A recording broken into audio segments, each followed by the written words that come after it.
Peace. This is a meat and potato sorcery production starring myself, the Warrior Alchemist, and today's topic for the occult family is how to stand on business as a god or a goddess. Now, we know that one of the goals of the left hand path is self acknowledgement, then self mastery, and then self deification. Whereas the right hand path, we know also that that is about bequeathing or giving your power over to a higher deity or God. So you have to choose which path is best for you. But I want to give you some pointers. If you really want to stand on business, the whole thing is you have to make sure that whatever goal that you have in mind, first of all, it has to be realistic. But whatever goal that you have in mind, you have to implant it in your brain, and then you have to be prepared to go on this arduous journey to make sure that it comes to fruition.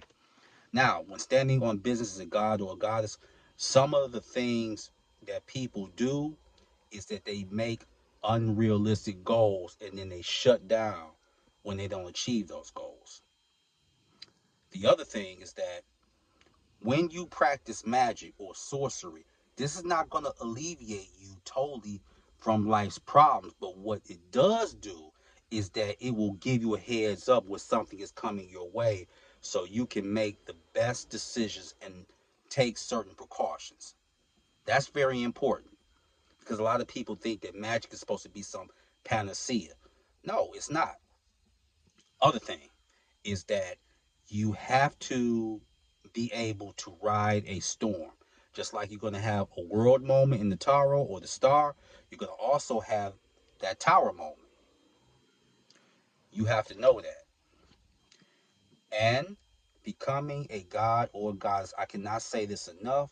You have to formulate a relationship and let it be consistent with a daemon or an angel.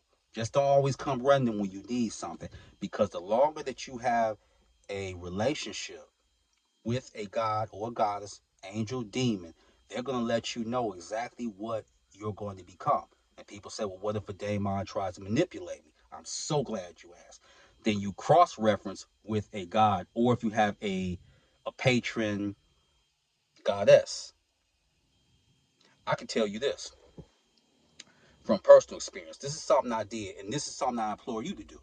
I remember where I asked a question some years ago, and I said, okay, things change. Maybe I was being manipulated because this can happen, even to the best sorcerer or magus.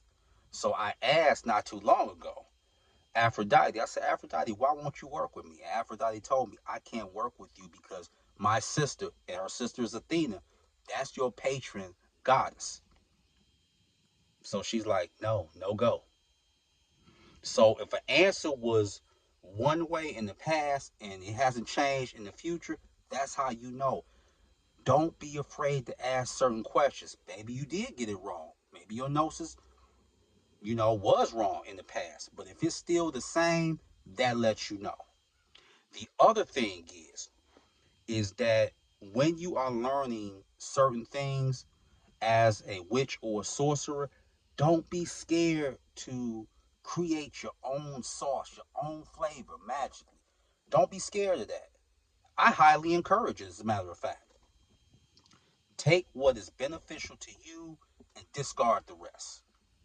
This is one of the things that Sifu Bruce Lee did. He took what could work. Bruce Lee was pragmatic. So you take what works and then you get rid of the rest. And when I can't accentuate this enough, when you're questioning, even question certain things that's going on around you. Even do that, whether it be with your family or whether it be with certain people here. Because people always talk about gatekeepers as it pertains to social political. You got gatekeepers in your family. Did you know that? Yeah. You have certain people that's watching you, and a certain negative spirit may be feeding off of them. Because negative spirits and parasites, they like to eat too. So they may be like, you need to watch over this person for me. Yeah. So you have gatekeepers in your own circle, your own family, that are being used by negative spirits. So this is very important. And you have to stay the course. This path is not going to be easy. It is going to be a lonely one. It is going to be times where you're going to question why you even engage in this. And when you have those thoughts and allow them to come, when you have those thoughts, still stand on business. If you read works by Joseph Campbell or any other mythology, there's not been a god or a goddess out here that has not been tested and they had to show and prove. That's always been the case. And like I said, when you're doing this, they're going to let you know exactly what you're going to become.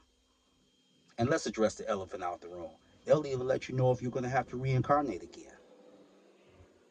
Standing on business as a god or a goddess not only is a work in progress, but as long as you progress, trust me, it will work.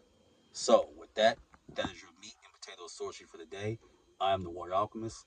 Be water, my friends. Peace.